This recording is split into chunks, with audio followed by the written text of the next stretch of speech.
भाई सारे भाइयों हाथ जोड़कर राम राम सत श्री अकाल। श्री वाहिगुरु जी का खालसा, श्री वाहिगुरु जी की फतेह जी। साथियों, 13 तारीख से शंभू बॉर्डर और खनौरी बॉर्डर पर मोर्चे लगे हुए हैं।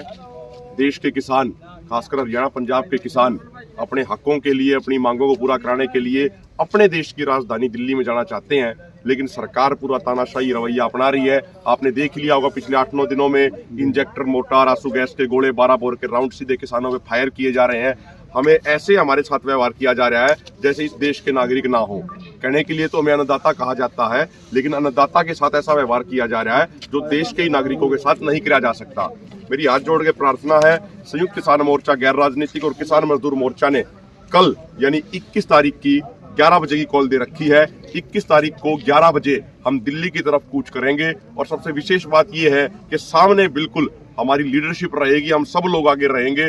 और हमारी तो परमात्मा से ये प्रार्थना है, उस वाहिगुरु से ये अरदास है कि अगर अपने समाज के लिए, अगर अपनी मांगों को पूरा कराने के लिए अगर कुर्बानी देने की भी जरूरत पड़ती है तो सबसे पहला नंबर हमारा होना चाहिए, ताकि एक लाइन खिंच जाए भविष्य के आंदोलनों के लिए कि भाई आंदोलन लड़ते हैं तो लीडरशिप को आगे होके।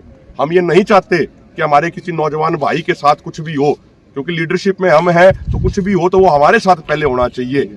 हो सकता है कि भाई आखिरी बार आपसे ये वीडियो के माध्यम से संवाद कर रहे हो, लेकिन जो लोगों में जोश और जुनून है, जज्बा है, वो पूरा है। और आपके माध्यम से ही मैं एक अपील करना चाहता हूँ हरियाणा पंजाब के नौजवानों से कि एक एक जिंदगी हमारे लिए बड़ी महत्वपूर्ण है।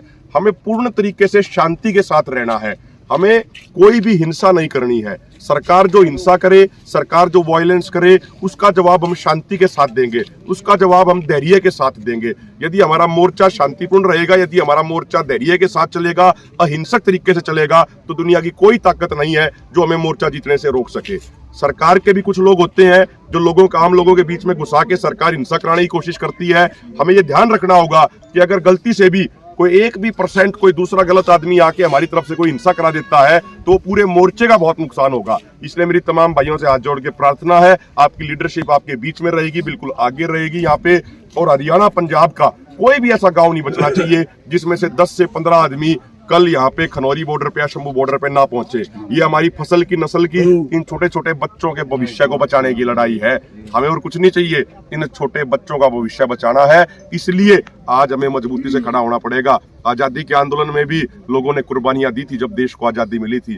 पिछले आंदोलन में 750 किसानों ने कुर्बानी दी थी जब जाके 3 कृषि कानून वापस हुए थे। तो अगर कुर्बानी देने की भी नौबत आएगी, सबसे पहले हम वाहिगुरु से अरदास करते हैं कि सबसे पहला नंबर उस कुर्बानी में हमारा लेना, ताकि इन छोटे छोटे बच्चों के इन भविष्य को हम बचा सके, अपनी जमीन बचा सके, अपनी फसल बचा सके, अपनी नस्ल बचा सके। आप सबका बहुत बहुत शुक्रिया, बहुत बहुत धन्यवाद।